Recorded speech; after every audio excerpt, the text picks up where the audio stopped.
perceived inadequacies and unworthiness. Not only can perfectionism prevent you from trying new things out of fear of failure, but it can actually be damaging to your health. Perfectionists have been found to have stronger physiological reactions to stress and perceived failure than non-perfectionists, that is, higher spikes in blood pressure, and are more susceptible to anxiety, depression, social phobia, anorexia, and even suicidal ideation. Curran and Hill point out that there is growing evidence that the increase in psychological ill health of young people may stem from the excessive standards that they hold for themselves and the harsh self-punishment they routinely engage in, and hypothesize that perfectionism may be behind what they describe as almost epidemic levels of serious mental illness in young people. Hill and Curran's research was specifically about rates of perfectionism in college students, but it has lessons for older people as well. First, we need to put less pressure on our kids and teach them from a young age that perfection is not an attainable or healthy goal. I've been trying to do this with my own daughter by resisting the urge to use the word perfect as an adjective as much as possible. I thought that my efforts might be working when I accidentally referred to something she had drawn as perfect, and she responded by looking up at me with a bemused smile and declaring, "Mama, nothing's ever perfect." This either means that she will be well adjusted, or that she'll need a lot of therapy, or perhaps both. Second, we need to be better role models by cultivating more acceptance toward ourselves, and not being afraid to put ourselves out there and try new things, even if we might end up feeling or looking dumb. As a recovering perfectionist myself, I know this is hard, but if you want to have more fun in your life, it's absolutely essential. One way to loosen perfectionism's grip is to gently investigate what, exactly, you're afraid will happen if you do not perform perfectly, and then continue to ask questions until you convince yourself that it's going to be okay. It's what I was trying to do when I asked myself, what's the worst that can happen after I fell out of the boat? It's also similar to what parenting experts recommend you do if your kid is scared of monsters.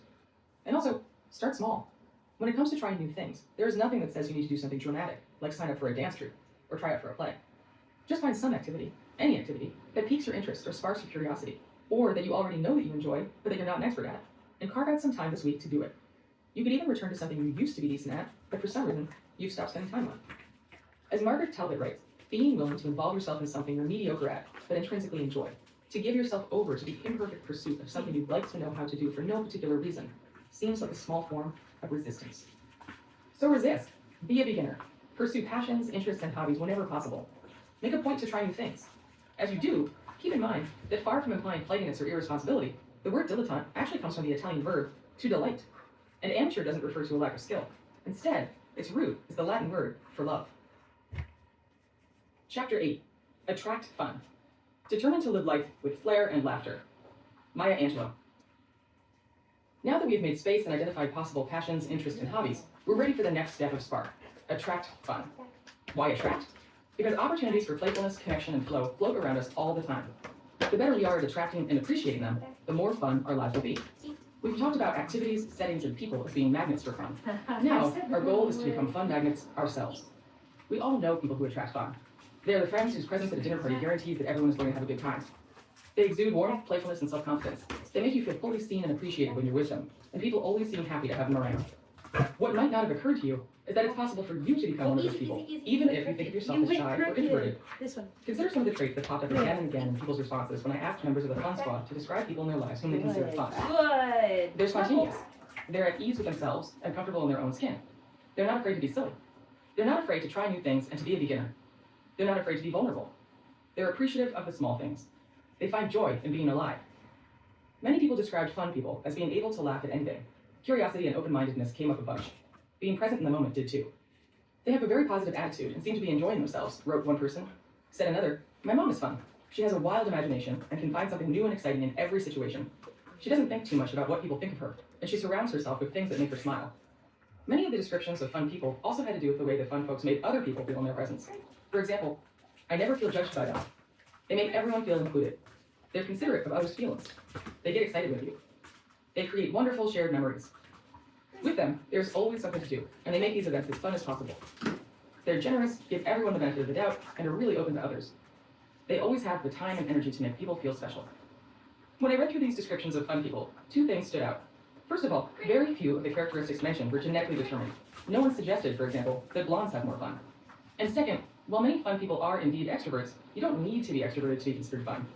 For instance, you do not need to be a leader or the life of the party to make other people feel included and comfortable, or to create wonderful shared memories, or to appreciate the small things in life, or to be confident or have a good sense of humor. In fact, many of the qualities people mention, such as being considerate of other people's feelings, are things that introverts do naturally. This is especially important because many of our personality traits, including whether we are introverted or extroverted, or anxious or sad, are heavily influenced by genetics, and therefore, unfortunately, aren't entirely under our control. As Martin Seligman, the psychologist who helped found the field of positive psychology, writes in his book Flourish, Strong biological underpinnings predispose some of us to sadness, anxiety, and anger. Therapists can modify those emotions, but only within limits. The fact that being perceived as a fun person doesn't depend on genetics or an extroverted personality means that being a fun person is not something that only comes naturally to some people and is out of reach for everyone else. Instead, many of the traits that make people seem fun are the result of choices, attitudes, and habits practiced over days and years. This means that, to a greater extent than we might imagine, being a fun person isn't something that's decided at birth. It's a skill we can develop. So let's talk about 2 ways to do so, namely by adopting a fun mindset and by learning to recognize and create playgrounds. Adopt a fun mindset. The primary thing that separates people who attract fun from their supposedly less fun peers is their attitude. Not only do they notice and take advantage of pre-existing opportunities for playfulness, connection, and flow, and make time for their fun magnets, passions, interests, and hobbies, but they approach these activities, and indeed life in general, with what I call a fun mindset. A fun mindset is a fun-oriented twist on what Stanford psychology professor Carol Dweck has dubbed a growth mindset. Adopting a fun mindset doesn't mean becoming saccharine and forcing yourself to be outgoing or ridiculous or constantly cheerful. Instead, having a fun mindset refers to the habit of intentionally approaching and reacting to your life in a way that is attractive to fun. People with fun mindsets are the ones who always seem to be enjoying themselves more than other people, even when they're in exactly the same context.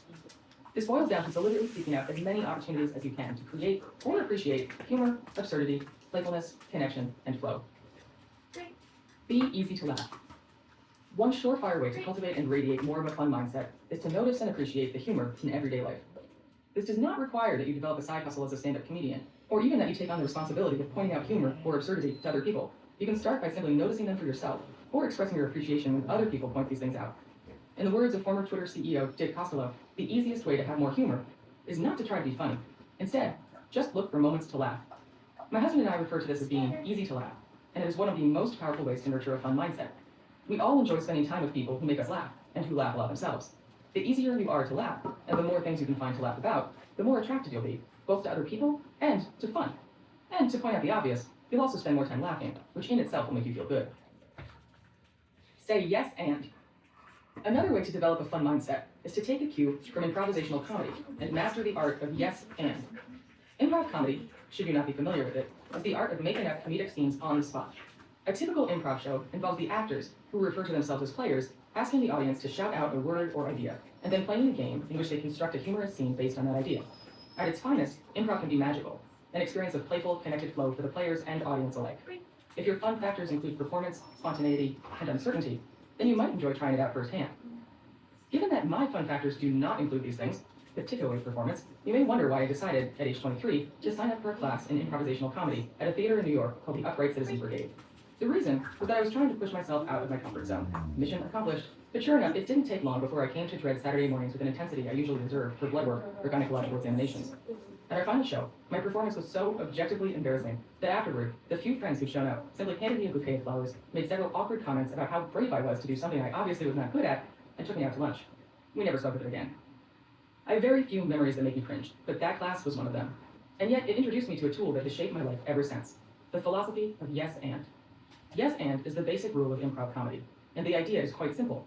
Whenever you're on stage with someone, and they say something to you, or make a pronouncement about the scene, you agree with it, that is, say yes, no matter how crazy their suggestion might seem, and then build on it. That's the and.